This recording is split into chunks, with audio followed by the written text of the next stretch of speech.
episode of Beyond the Whistle. I'm here with Coffee's head coach, Mike Coe. Thank you so much for being here. Thank you for coming out. I'm so glad I finally got to come out here to Trojan Country. I have not been out here in so long, but I think since last year, since I did Beyond the Whistle last year. Yep. Picked a great day, great weather to come out. Yes, it feels so Beautiful. good. But we're just going to go ahead and, hop right on into it. Okay. I don't know if you know this. I kind of did my own little research earlier. So I don't know if you know this, but this year is the first time Coffee has been 7-0 in like over 20 years, at least since 2004. Wow. I don't know if you knew that or not. I did not. They've come close. It's been like a 6-1 type deal for, I don't know if it was last year, but one of the recent seasons. But with that being said, in your opinion, what really makes this team so special compared to the years prior? I think the number one thing about this team is their unselfishness. You interviewed Tyreek Edwards just a little while ago, and you're talking about a kid that plays basketball at this school, runs track. And is very good in both. and plays everywhere for us, and he never complains, Could probably be a starting receiver and have tremendous stats, but he is so valuable at free safety, and he's improved so much at free safety. I mean, you look at his stats, not a lot of tackles. I think he's got 11 or 12, but 10 of them are for loss. I mean, he's making tackles at the line of scrimmage, and he manages that back end back there, Anthony Paulk plays all over, plays all three phases, affected the game last week in all three phases. And not just those two guys. I mean, this whole team is very selfless, and they do everything we ask them to do, and they get along really well. It's more of a team full of brothers than teammates, and I think that's what sets them apart right now. And this is like another question. I didn't plan to ask this question, but when I walked up to practice, I kind of heard your little post-practice speech going on over there, and I really heard you talking about post-high school, post-football. Right. What was that conversation? And, because it sounded pretty motivational, but it also sounded like a speech that you don't normally hear coaches give unless you're at the practice and things like that. Right. So what was that conversation? Talk to me Well, about it. so, and this may be cliche, but I care far more about how these guys turn out. We may go undefeated and win the state title, but we'll find out how successful we were as coaches 10 years from now, by what kind of husbands these guys are and what kind of dads they are and citizens, and they're the future, and we spend as much time talking with them about being good people, good human beings, and good citizens and all that as we do with football. And I tell our guys all the time, you win championships with good people. And our team is full of good people. They're not perfect. I'm not perfect. We make mistakes. But I really believe the hearts of our young men are in the right place, and they care about each other, and they care about our school and our community. And they're going to walk off this field. These seniors are going to walk off as graduates here in a couple months. And, very few of them are going to go off and play college football. And once they leave outside that gate, it's on them. It's grown man time, and it's up to them to keep climbing and crawling and go do those things necessary to be good husbands and dads and all that. And we just try to talk to them every day and just try to, just keep pounding into them, number one, that they can be good husbands and dads, no matter what their circumstances are or where they come from, but it's a choice. It's a daily choice, and it's not easy, but if you can make it through our program and our practices and our off seasons, man, you know how to face adversity. You can do it in life, and so I feel like that's part of our duty as coaches, to love our kids like they're our own and treat them like they're our own, and I think they know that, and I think that's another reason why they play so hard on Fridays too.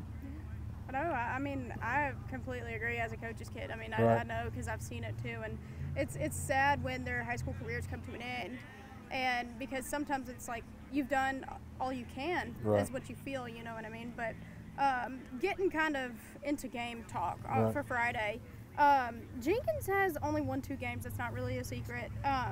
But what are the strengths that you have been preparing your guys for this week? They're very, very athletic, and they do a multitude of things offensively. I mean, they are wing T one series, they're empty the next series, they do all kind of stuff. And then defensively, same thing. They're even front, one snap, then they're then they're an odd, and they're in a 6-man front. And so you got to play with great eye discipline, and we've got to do a good job as coaches of putting our kids in good situations there as well to be successful. But they're very, very athletic. Yeah. How do you ensure that your team maintains focus and avoids, complacency in a game where a victory is almost certain? Well, we try to do a really good job of making everything about ourselves, us getting better every day and every week. And no matter who we play, our practice schedule is going to stay the same, and like on Wednesdays, we're going to come down here to this stadium and we're going to practice really fast and go through game-like situations. And I feel like our kids can run our practices on Monday, Tuesday, Wednesday, Thursday. We're going to do the same things, and even when we play big region games, we're not going to add to it. We're going to stay consistent, and we try to make it about us. And you only get so many moments to do this. You work all year round to get 10, 12, 15 moments in time to do this, and you better take advantage of every one of them. Talk to me about the boys I just talked to, right. Fred and Tyreek. What are the roles? Obviously, they play big roles on the right. field, and you can talk about that too. But really, what are their roles that they play outside of gameplay? Tyreek is a young man that since I came here, I moved here. I've built a relationship with him, and I feel like I can trust him. And I feel like he's going to be honest with me, with the temperature of the team and who may be struggling, who we need to, who do we need to, stay with a little more and spend a little more time with, and I feel like he's always been honest with me. He cares about his teammates, and you can tell by how unselfish he is on the field, but he's like that off the field too. Like, everybody loves him, Now, he's a prankster, he likes to play, but you're always going to have a good time with him. But he knows when to turn it on too. And then Fred is Fred, He's so sweet. That is one strong human being. He's worked his tail off. And he kind of sets the temperature for our offense, and we challenge him all the time. When you practice lights out, our offense is lights out, and he gets that. And I think that's the biggest difference you see in him. He's worked really hard at getting faster, and he's in a lot better shape, but just his mental fortitude to go and go and go. He can play a lot longer, he can play a lot more snaps, but he's our engine, and there's no secret about that. And I'm really proud of him, and our offensive line as well have led him to what he's got so far. Yeah. Despite the phenomenal season you guys have had, right. You're undefeated, y'all are ranked #1 5A. Y'all just have had such a good season, but despite all of that success and wiping the numbers and everything off of the board, what do you think you guys still need to improve on, especially with playoffs coming up? Just making sure we play clean every week. Last week we had some unnecessary penalties, some pre-snap penalties, some false starts and things like that. We've been really good in the turnover game. We've been really good in special teams game, and our first team defense is only given up 30 points all year long. And so we feel like if we don't turn the ball over and put our defense in bad predicaments, that our defense will keep us in any game that we play, and we're going to lean on that defense, and we're going to be complimentary to them, and try to play keep away from the other team, but just, this time of the year, a lot of people quit lifting as hard, quit practicing as hard. You got to find it, and it's a fine line, and you've got to keep that edge about you, and so on Tuesdays, we practice some in class, and we only go about 16, 18 periods after school, but it's bloody Tuesday, like University of Georgia, and we're full tilt. No, we stay up, but we're full tilt, and we're getting after each other, and it's iron on iron, and I mean it is fast. We are going. But our kids have told us, Coach, a lot of times during the game it feels slow because of how fast we've practiced, against each other. Y'all played pretty good teams this year too. Yeah. Y'all had a good schedule. Yeah, Bowles has turned it around doing really. Of course, Bainbridge is Bainbridge, and so that's our way of keeping that edge about us and staying sharp. And it's tough. You got to do those things. But I learned a couple years ago, we were getting ready. We were in the playoffs when I was at Madison, and I backed off. The physicality, and I felt like it cost us. I felt like we didn't stay sharp. We kind of lost our edge, and I promised myself then I would, we're going to continue to be physical and get after each other. And this team's been it's a really smart football team. They stay up, they take care of each other, and they allow you to practice like that. And I want you to talk to me about Lorenzo, Harvey, and Jatavis Williams, your Yeah. tanks, pretty much. Right. Yeah. They both have almost 30 tackles, total tackles this year. And I think Lorenzo's has like 10 tackles for loss, like just Yeah. a freaking machine, right? Yeah. Talk to me about those two and how big of a role that they have played in the outcome of this season so Right. far. So Lorenzo's actually a year behind. He didn't play the COVID year. He's going to make somebody one heck of a steal in college. You know, he's 6'4", 225, long arm, big, wide shoulders. You know, great length. Just had a great. He's probably a little undersized for where we play him. He plays, you know, on the defensive line there. But Coach Granado does such a great job moving those kids around and not being sitting targets. You know. But really, really proud of him. And LG Polk, too. Both those guys made unbelievable plays at the end. But Jatavis Williams, old Pooh, state runner-up in wrestling. Yeah. You know, if you time him, he's not going to time great. He's not going to wow you with numbers, but, man, his football IQ and his eye discipline, and he's so respected on our team because he's the man in the middle, and he's always where he's supposed to be. There'll be a hole there, and then you're thinking, we're going to get through there, and then he shows up out of nowhere plugging it, you know. So really proud of those two. We can just go ahead and give context. We're out here with like a, what it? Fields of Faith. Fields of Faith is out here. We've kind of intruded on their time, so that's where everything is coming from. But we're just going to keep rolling. Let's do it. Adjust. Yeah, we're adjust, overcome the adversity. Exactly. You know what I mean? But kind of, you know, last time we spoke was at the OTA in Lee County this past summer. And, you know, you said you guys had a lot of things that you had to work on and all these things and blah, blah, blah. But now you guys are undefeated. And like we said, you're number 1 in 5A and predicted to really win the state championship this year. Right. So if I would have told you back then that you guys would be where you're at now, would you have believed me? I would, and that's the reason I went to, you know, we went to Lee County in June and then went to Thomas County Central in July, and look where those two teams are at. You know, I told Coach Fabrizio the other day, he texted me, just said, Coach, great year, pulling for you guys. And I said, listen, if we were open when y'all and Thomas County Central were playing, I'd pay to come watch it. You know, that's going to be a war. But those two OTAs going against those two teams showed our kids, number one, how much faster we've gotten, but that, hey, we can do this, you know, and it gave them confidence, and we've been building on it ever since, you know, and, you know, we're right where I expected to be, maybe a little sooner, but I believe in what we do. I believe in our coaching staff. Our administration here is unbelievable, and I believe in our young men, and they believe now. You know, they're not hoping; they believe that they're going to go do it. I think you talked about what you think makes this team special, but really and truly, you know, what has impressed you this season that you really didn't see at the beginning that has really impressed you as the season's come along? Their ability to, if a kid's hurt, something doesn't go our way, man, they don't flinch, they don't blink. It's next man up. You know, like when we're playing bowls, Maurice Hansley rolls his ankle, high ankle sprain, second quarter. So now we're going in, we're playing bowls with a sophomore quarterback that has no varsity experience. That joker throws a touchdown pass to win the game. You know. Don't you love how that works? Right. Out? I mean, just their ability to just believe our preparation. It doesn't matter. We're not going to have any excuses. Next man up. Let's go. What do you think is going to be the biggest adversity you guys are going to have to face, you know, the remainder of the season? Obviously, you have Jenkins this week, and then the team you guys play next week is Greenbrier. Greenbrier, right. Yeah, that's right.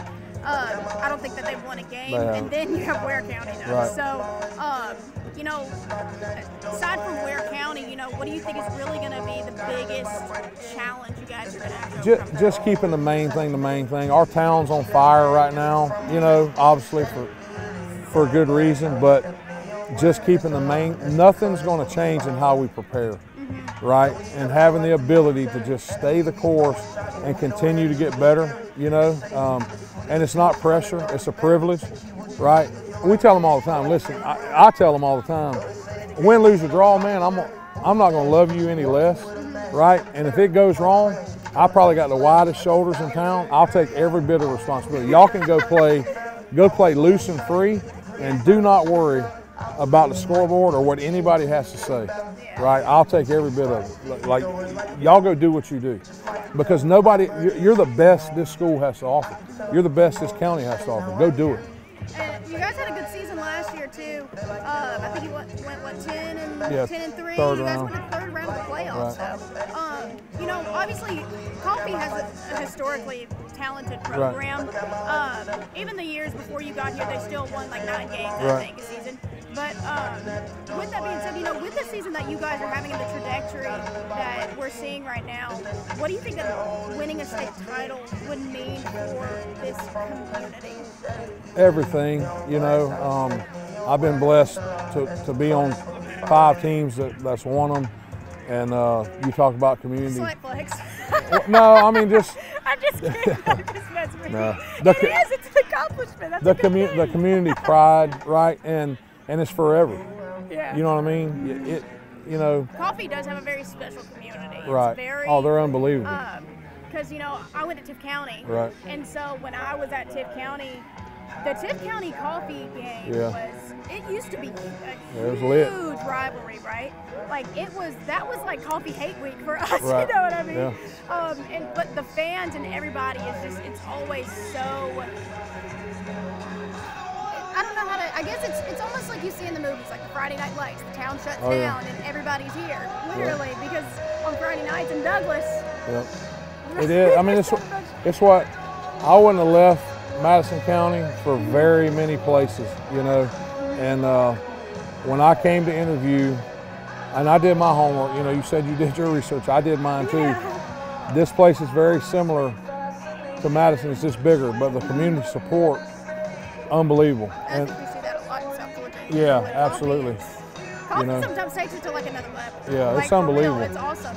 What's been your favorite part of being, you know, Coffee's head coach since you became it? Just building relationships with these guys and seeing how fast they've accepted us, and I feel like I've coached them forever. You know, especially this group on this team. You know, and our staff, being able to bring in a tremendous coaching staff, a group of men that love our guys, and we try to be more than just football coaches. You know, we try to be involved in the school and the community, and be out and about, and go to all the other sporting events. And man, our chorus program and our band is, I mean, it's a great place. There's really good adults here that love all these kids, and there's something for every kid here to be successful at, you know. And I'm telling you, I live 4 minutes from the school, and sometimes when I drive in, I still feel like it's a dream, you know.